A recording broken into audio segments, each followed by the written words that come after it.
बिस्मिल्लाहिर्रहमानिर्रहीम। बेटे आज हम question number 9 depreciation chapter number 5 वो कह रहा है company A and company purchase the machinery for rupees 3,20,000 on 1st July 2019। The books are close on 31st December every year। On 30th June 2022 it was sold for rupees 1,40,000।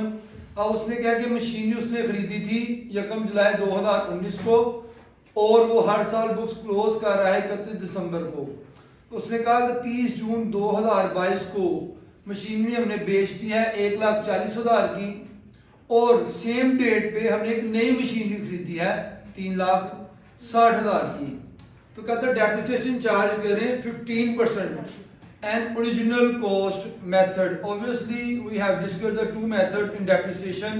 First is reducing balance method and second is original cost method। तो यहाँ पे उसने original cost method की बात की है। तो हम हर साल depreciation cost value of an asset उस पे लेंगे, चार्ज करेंगे। तो उसने क्या prepare the machinery account up to 2022 in the books of company.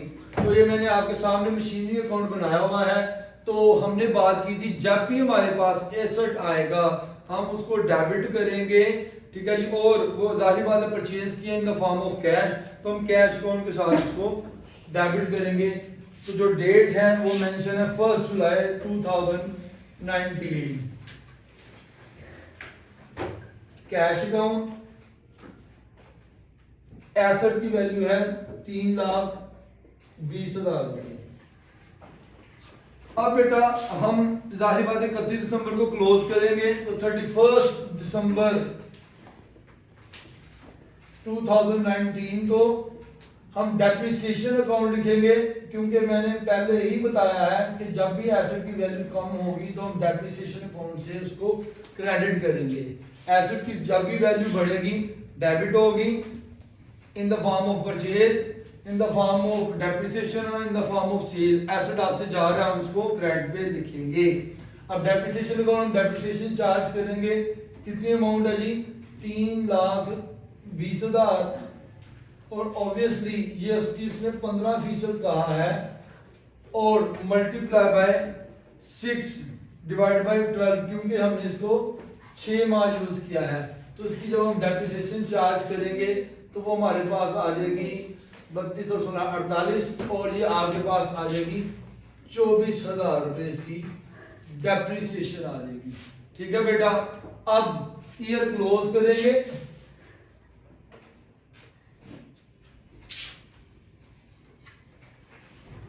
ये क्लोज करने के बाद जो टोटल है डेबिट साइड का टोटल ऑब्वियसली यहाँ पे बड़ा है, वो दोनों साइड पे आएगा। 3,20,000 में से 24,000 माइनस करें तो ये आपके पास आ जाएगा 2,96,000। तो बेटा ये आपका बैलेंस है जो कि बैलेंस कैरी फॉरवर्ड के नाम से आता है और यही बैलेंस हम कैरी फॉरवर्ड कर रहे हैं next year. Very next day जो डे आ रहा है वो हमारे पास आ रहा है 1 जनवरी 2020। ये बैलेंस कैरी फॉरवर्ड है। तो यहाँ पे बैलेंस ब्रॉट डाउन के नाम से आएगा। यहाँ पे मैं लिख रहा हूँ जी बैलेंस ब्रॉट डाउन जो कि है 2,96,000। अच्छा बेटा अब हम 31 दिसंबर की तरफ चलेंगे, क्योंकि साल के मिड में कोई एक्टिविटी नहीं हुई 2020 में।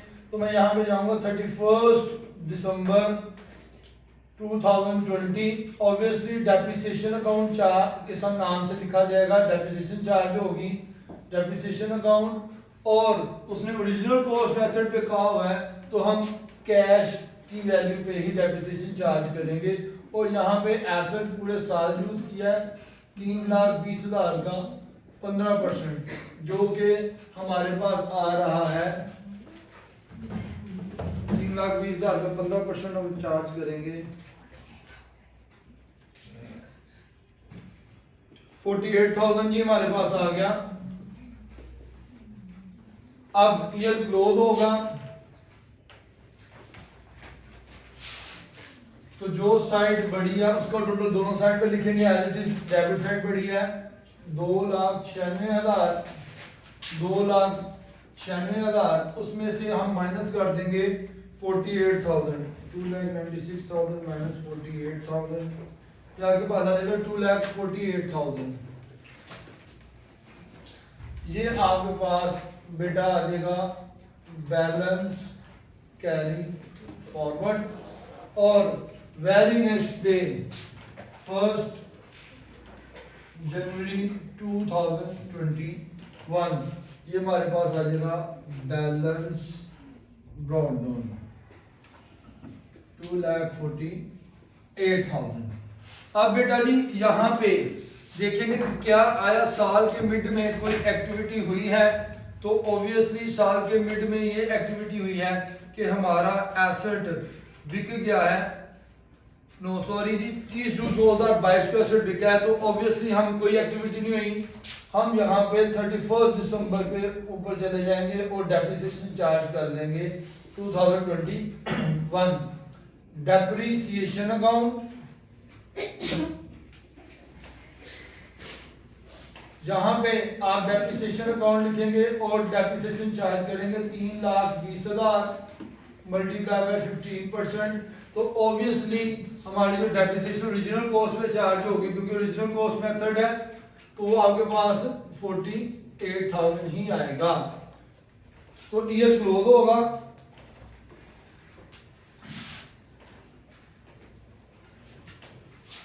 $2,48,000। उसमें से हम 48,000 की डेप्रिसिएशन को जब हम माइनस करेंगे तो हमारे पास 2 लाख रुपए बैलेंस आ जाएगा, जो कि है बैलेंस कैरी फॉरवर्ड। अब बेटा नेक्स्ट ईयर आ जाएगा very next day as it is previous activities 1 January 2022 we mention on balance brought down with the amount of 2 lakh। अब हमने बात की थी, उसने कहा है 30 जून 2022 को हमने एसेट को बेच दिया है विद द अमाउंट ऑफ 1,40,000। बेटा बड़ा गौर से देखिएगा, यहाँ पे पिछले सवाल में हमने देखा था सिर्फ एसेट बिक गया था, उसका प्रॉफिट एंड लॉस निकालना था। सेम उसी तरीके से हमने एक्टिविटी करनी है। और यहाँ पे एक और चीज आ गई कि हमने सेम डेट पे हमने नई मशीनरी 3,60,000 की खरीदी है। तो ठीक है बेटा, यहाँ पे पहले हम बात करेंगे 30 जून की। पहला जो हमारा एसेट है जो बिका है उसकी कैलकुलेशन करेंगे, जैसे कि हमने क्वेश्चन नंबर 8 में की थी। 30 जून 2022 हम डेप्रिसिएशन अकाउंट से लिखेंगे और डेप्रिसिएशन ऑब्वियसली चार्ज होगी कॉस्ट वैल्यू पे 3,20,000 पे। मैं डेप्रिसिएशन पहले चार्ज करूंगा क्योंकि हमने एसेट को यूज किया है 6 माह। देखिए 1 जनवरी से 30 जून तक 6 माह एसेट को यूज किया। याद रखिएगा मैंने पिछले सवाल में बताया था, जब भी एसेट बिकेगा सबसे पहले उसकी बेटा आपने डेप्रिसिएशन चार्ज करनी है, चाहे वो 1 माह ही क्यों ना यूज किया हो, उसकी डेप्रिसिएशन 1 माह की चार्ज करने के बाद आप उसको डिस्पोज ऑफ करेंगे। ठीक है, अब इसकी जो डेप्रिसिएशन की अमाउंट आ रही है वो हमारे पास आ रही है 24,000। ठीक है बेटा, अब 24,000 डेप्रिसिएशन आ रही है। उसके बाद इस एसेट ने हमें पैसे कितने दिए हैं, जो कि वो मेंशन कर रहा है कि इस एसेट ने हमें 1,40,000 रुपया दिया है। तो मैंने कहा था जब भी एसेट हमारी से चला जाएगा हम उसको क्रेडिट करेगा। और किससे क्रेडिट करेंगे? कैश से। अब बिक गया है तो कैश अकाउंट कितना है 1,40,000 रुपये। अब देखें बुक में हमारे पास जो एसेट है वो 2 लाख रुपए का है, 24,000 हमने डेप्रिसिएशन ले ली, 1,40,000 का वो बिका है, तो ऑब्वियसली जो बाकी अमाउंट है वो हमारा लॉस होगा with the mention of profit and loss account. अब मैं क्या करूंगा, इस 2 लाख में से ये 24,000 एक माइनस किया मैंने और 1,40,000 मैंने एक माइनस किया, तो हमारे पास आ गया 36,000। तो बेटा इतना हमें लॉस नजर आ रहा है, जो कि मैं यहां पे लिखूंगा प्रॉफिट एंड लॉस अकाउंट के नाम से, और ब्रैकेट में लिख दूंगा लॉस, यानी कि हमें उस एसेट में 36,000 का लॉस हुआ है। ठीक है, क्वेश्चन नंबर 8 यहां तक ही था। ठीक है जी, अब 9 में सिर्फ एक चीज ऐड हुई है कि सेम डेट पे एक नया एसेट खरीदा गया है। तो अब सेम डेट पे जब एसेट खरीदा जाता है तो हमारे एसेट की वैल्यू बढ़ती है। तो सेम डेट क्या है, 30 जून। तो 30 जून को मैं यहाँ पे, तो हम जब भी एसेट खरीदते हैं तो डेबिट करते हैं। 30 जून 2022 को हमने एसेट खरीदा है विद द कैश अकाउंट के नाम से, जो कि हमने खरीदा है 3,60,000 रुपए का। तो मैंने 3,60,000 रुपए से डेबिट कर दिया। अब ईयर क्लोज होगा 31 दिसंबर को। तो हम बेटा ऑब्वियसली ये तो एक्टिविटी कंप्लीट हो चुकी है। अब हमारे पास ये एसेट है, 31 दिसंबर पे सिर्फ यही एसेट मौजूद है। इसकी डेप्रिसिएशन चार्ज करेंगे 31 दिसंबर 2022। अब डेप्रिसिएशन सिर्फ इस एसेट की चार्ज करनी है। मैं लिखूंगा डेप्रिसिएशन अकाउंट, और अब डेप्रिसिएशन चार्ज होगी बेटा 3,60,000 रुपए। 3,60,000 मल्टीप्लाई, रेट वही लगेगा जो प्रीवियस चलता आ रहा है, हमने फिक्स किया हुआ है। अब इसकी जो हमने डेप्रिसिएशन चार्ज करनी है 6 मंथ, क्योंकि 30 जून से 31 दिसंबर तक 6 माह बनते हैं, जून का मंथ उसमें शामिल नहीं होगा। 6 डिवाइडेड बाय 12, तो हम कैलकुलेट कर रहे हैं जी 3,60,000 मल्टीप्लाई बाय 15%,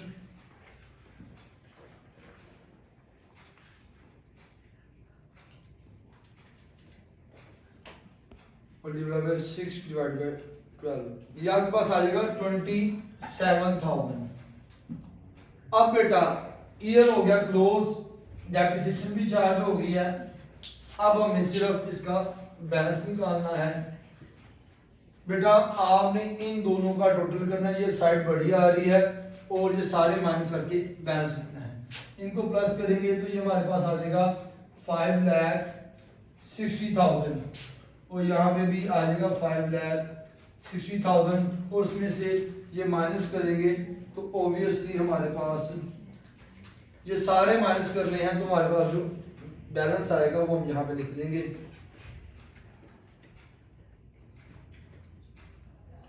वो हमारे पास आ रहा है 3,33,000, ये हमारे पास बैलेंस आ रहा है। बैलेंस कैरी फॉरवर्ड के नाम से लिखेंगे। अब उसने हमें 31 दिसंबर 2022 तक की रिक्वायरमेंट की थी एसेट के बैलेंस की। मतलब बैलेंस आ गया, हमने इस एसेट को बेचा नहीं है, तो हम वेरी नेक्स्ट डे इसको लिखकर और सवाल कंप्लीट कर देंगे, छोड़ देंगे, क्योंकि हमारी ट्रांजैक्शन कंप्लीट हो चुकी है। तो 1 जनवरी 2023 बैलेंस ब्रॉडबोम एसेट दिखा नहीं, इस वजह से हम इसको यहाँ पे लिख के एज इट क्वेश्चन को छोड़ देंगे। तो बेटा जी ये था जी हमारा आज का सवाल। Thank you very much. अस्सलाम।